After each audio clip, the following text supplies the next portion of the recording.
So let's see your back crosses. Okay, I was really studying that tutorial video you made, and I learned a lot. The big thing was one of my arms was not doing the full throw. So my left side, I think you mentioned something about like squeezing your back or squeezing the side of your back, or maybe I just made that up. But Pulling your elbow to your somehow, side. that's what yeah, pulling your elbow to your side.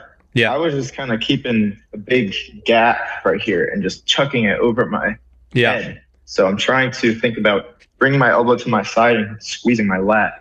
You want to think about what's going to get your Gonna see hand lined up underneath the opposite shoulder. And yeah, so keeping the elbow close to your body and then bringing the forearm all the way over so that the hand is lined up with the opposite shoulder. So the left has more of an angle. The right is good. The left has just a little bit of an angle instead of going straight up. So you probably want to pull that left elbow a little bit closer to your side as you're throwing.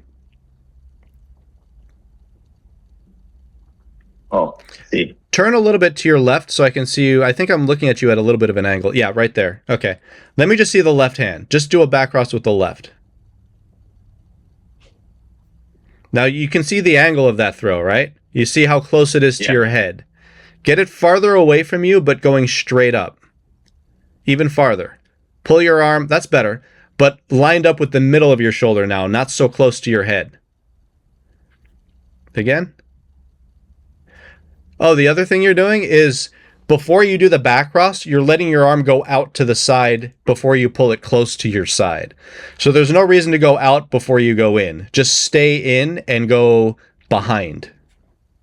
So you go down and then the elbow comes behind with it. But close that gap between your side. That was better. Do that again. Think about bringing your bicep, your upper arm close to your side. Yeah, exactly. You're pulling the whole arm behind you. Yeah. There we go. That's a little better. Still a bit of an angle on it, but that was the right arm position. Like my arm's too bulky to get it back there. Yeah, if you can, you're doing it with the right, so it's not so much, unless your left is significantly bigger than the right, it's just getting more comfortable with it. So do one with the right. Also, don't swing your arm out to the side. Oh, am I doing it there? Yeah, you're doing it there also. You're going out before in. Just go in, yeah. Further behind you even. Think about bringing your hand more like to the, yeah, that was good. You want to think about bringing your hand like almost to the outside of the opposite shoulder so that it's coming up like you're creating a like a hallway that you're standing in and the walls are right next to your shoulders and that's where the balls go up and down. Oh, so like the balls are kind of like hallways. So you're putting your head in the middle of a hallway. Yeah, exactly. Yeah. Yeah. You're trying to get the balls to look like an even pattern. Right? So 6 balls would be here lined up with the inside of the shoulder and the side of the shoulder. Anywhere between the middle of the shoulder and the outside of the shoulder is where this back cross throw should go. So if you visualize a 6-ball pattern and that's what you're trying to create with these back crosses, that's going to place it in the right position. Yeah, so I wouldn't lean at all. It's not necessary. Yeah, that's looking good. Yeah. And so they're coming back in toward you, though. So you want them to go up, lined up with the outside of your shoulder, and then come straight down over your shoulder. That's a little too narrow because you want to catch them in a position where you don't have to move from the middle to the outside. So you want to catch them where you'd be throwing them. So if there's any repositioning, that's going to waste time and energy. So you want them to fall. I mean, they can definitely be wider. There's nothing wrong with having these go a little wider as long as it's not traveling at an angle, or rather this way, as long as it's not going like this. But if they go straight up and they're on the outside, that might even be easier for you to catch and turn that into another back cross. But you want to think about where can I catch this so that I don't have to reposition to throw another back cross? So yeah, okay, that makes sense because before I was coming out before going back, so I was intentionally trying to throw it further out so I could swoop back. Yeah. But I think that's more for clubs. It's more, yeah, only because of the size of the club. But that was too narrow. That you'd want wider. There, that's where you want to catch it. Yeah, not really? there. Yeah, not there. Not there. That's still too narrow. Better, but it could have been a little wider. Too wide. Too wide. Yeah, you don't want an angle on it to get the width. That was good. So as wide as you can get it while still keeping the throw vertical, but not diagonal.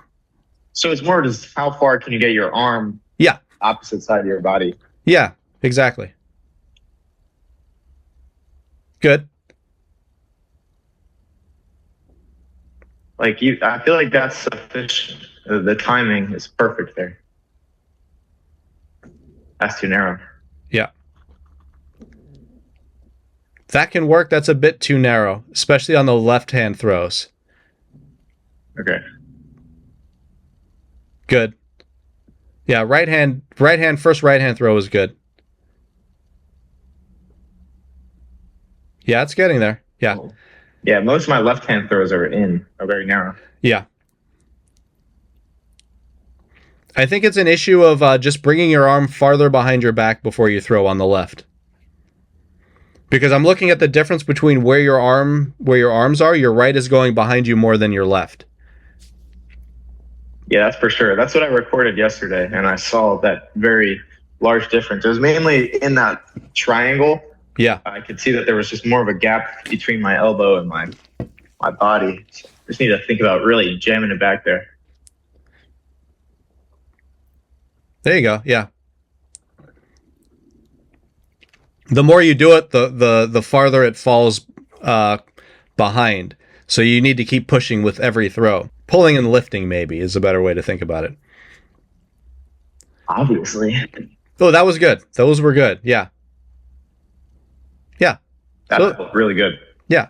And if you work on this with 5, it's probably like the exercises we were doing with clubs where it's just one at a time for right now.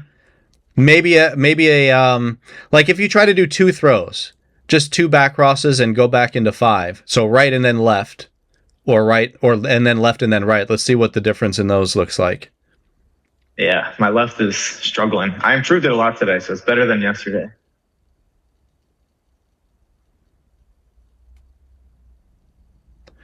All right. Do that again. Get the left a little wider. Wider. Okay. Right. But also don't think about the left until you've finished thinking about the right, because the right was coming up a little low. So you want to maintain the same height with the back crosses as the basic pattern, or higher. Or higher. Yeah.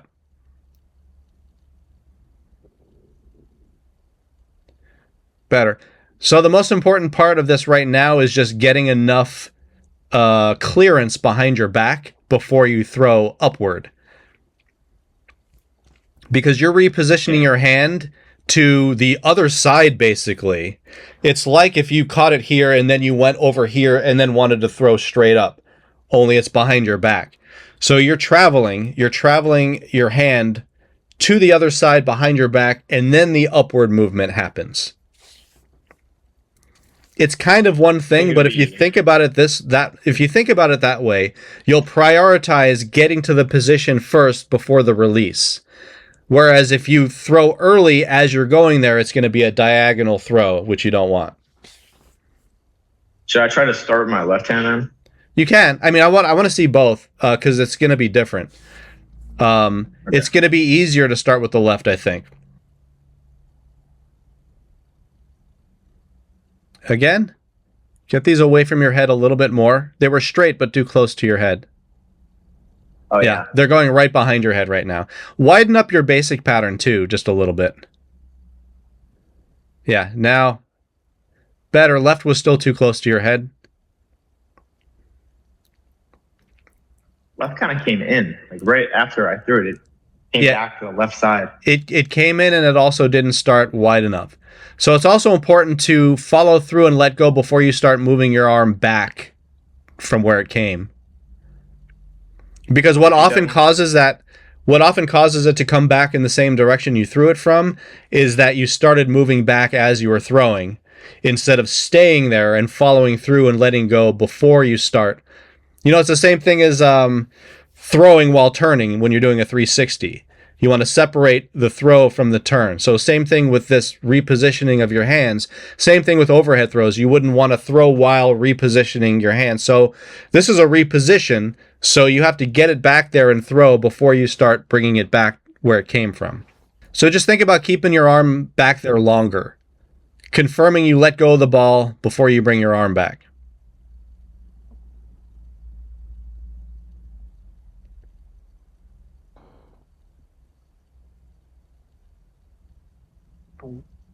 Yeah, let's see one from the left.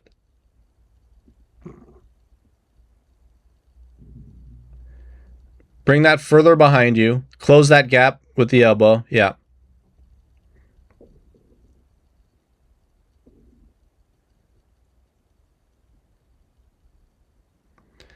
Start with your basic pattern a little bit wider. Because I really feel like I'm rushing with the back cross. Yeah, higher and wider basic pattern. Give you way more time. Just match the height with the back cross. There. Yeah.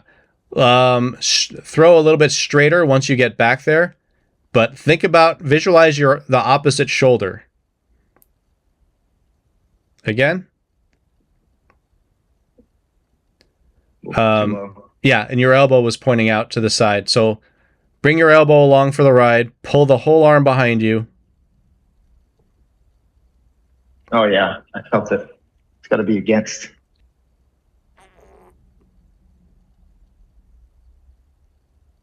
Yeah, better. Be a little more lenient on catching the throw after the back cross, just to see if I can directionalize the back cross there a little better. Yeah, you can, wherever it goes, you can catch it. Just, you might not need to continue the pattern if it's too far off.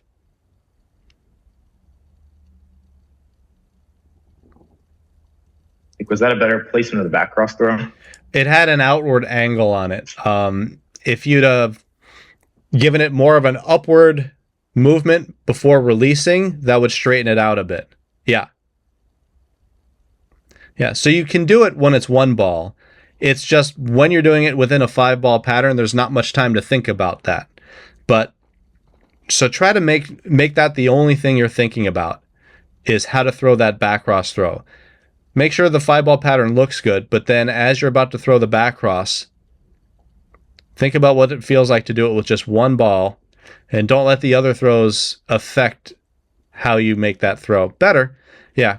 Could still go a little bit wider and a little bit straighter. Oh. It all comes from the elbow. Because if you think about, if you're throwing with your elbow out to the side, you're not maximizing the use of your arm, the whole length of your arm to get it in the right position. So the more you keep your elbow close to you, the more distance that you have to work with to get the ball lined up with the other side. And it also would help, since your right is better than the left, to go back and forth, because you can often learn from what you're doing right with one side and apply that to the other side. So like alternate, throw one with the right, re-enter the pattern, and then try one with the left.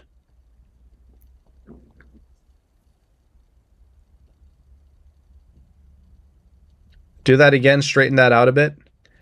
Pull it farther behind you. Bring the elbow with it.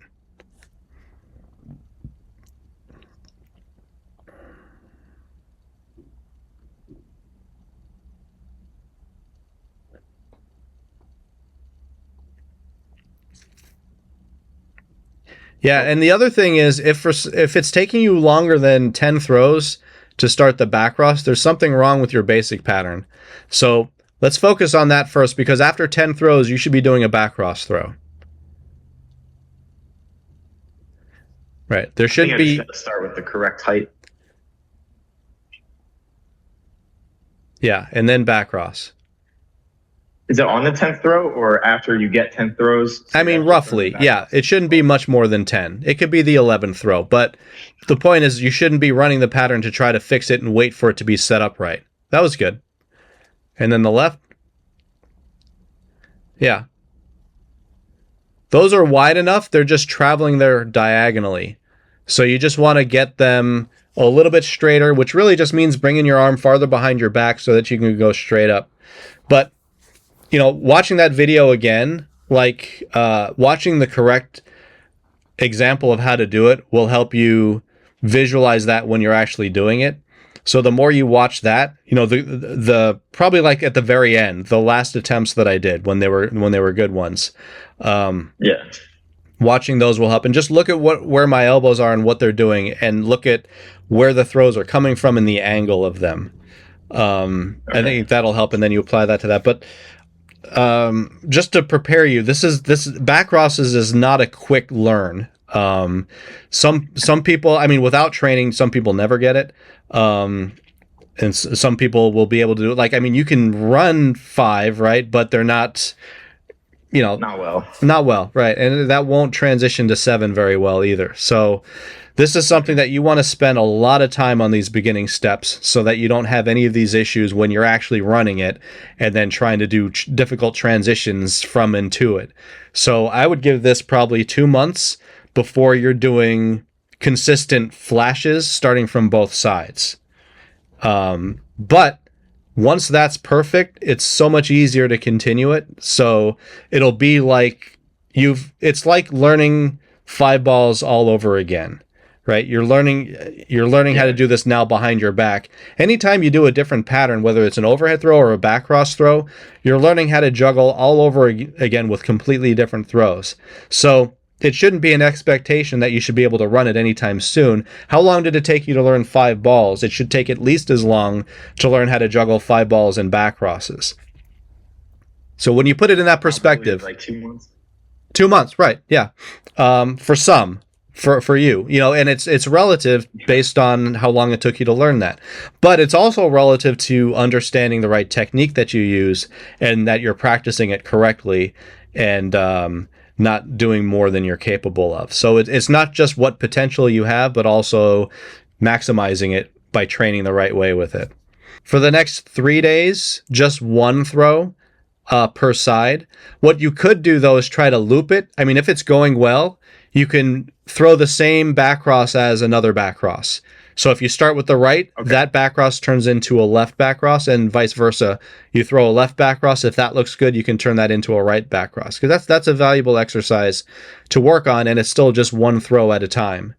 But not at first. At first, you want to make sure you're throwing it correctly, and it's going straight up, vertical, no diagonal angle on it at all.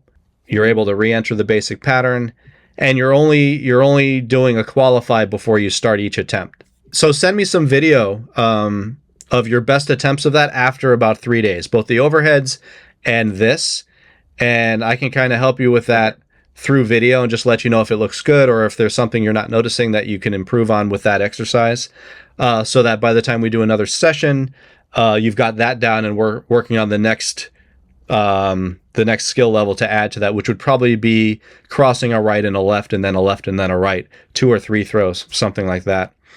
Kind of like where you are now with the overhead throws. Yeah.